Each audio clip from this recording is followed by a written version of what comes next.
একটা ইনফরমেশন যেটা এখানে মানে এটা একটা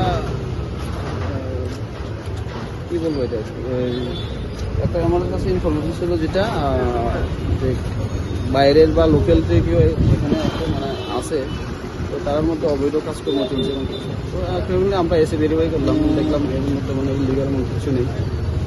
এটাই আমার কজন ছিল রুমে? আপনারা তো রুমে ঢুকলেন, আমরা 4 জন পেলাম রুমে। তারা কি রেজিস্ট্রেশন করে ঢুকেছে না আছে রেজিস্ট্রেশন সব কিছু মেনটেন করা আছে। এই হোটেলটা সম্পর্কে একটা অভিযোগ আছে যেখানে অবৈধ কিছু ব্যবসা হয় এবং ইগো ব্যবসার কাজ চলে। আপনারা কি সেটা জানেন? মানে এই ধরনের কোনো না সেরকম ইনফরমেশন এখন অব্দি আমাদের কাছে নেই। তাকে আমরা একটু অ্যাকর্ডিংলি অ্যাজ করলাম আমরা legal action নিলাম। এখন কতজন ভিজিটর এই হোটেলে বসবাস করে? এখন আমরা টোটাল পেয়েছি 6 জন পেয়েছি। ঠিক আছে, 6 মানে 6টা বুকিং? না 3টা রুমে 6 জন পেয়েছি। কি অভিযোগটা ছিল কি? এখানে একটা মানে ইলিগেল একটা কাজকর্ম চলছে এরকম একটা অভিযোগ ছিল, কিন্তু এরকম আমরা এসে দেখলাম এমন কিছু নেই। এখন সব ঠিকঠাক আছে। ওকে আছে।